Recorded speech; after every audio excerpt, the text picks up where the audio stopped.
it really becomes a test of your own personal faith, your own internal compass. And there are a couple questions I think you have to ask yourself in that process. Why do you still believe in yourself and in the company's faith?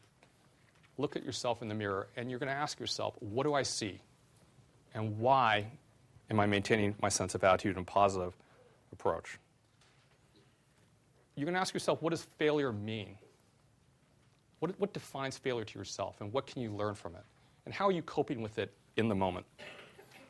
You ask yourself, how much of this carnage could have been avoided? And how much responsibility or blame should I take for this?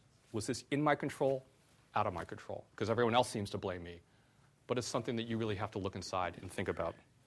And perhaps one of the most difficult questions you'll ask yourself is, what do we do now, going forward for the employees who are still with us? Am I in denial? Am I prolonging the inevitable for them? And therefore, frankly, I'm doing them a disservice. Or is there a future? Because it can get really dark when it gets dark. And during the dot-com crash, it was as dark as you can possibly imagine. Okay, this concludes my discussion of this phase. I will say this much in what I call the dark phase of a setback. There are no answers.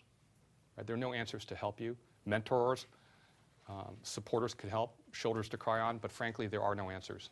These are tests for yourself and your own sense of perseverance and loyalty to yourself.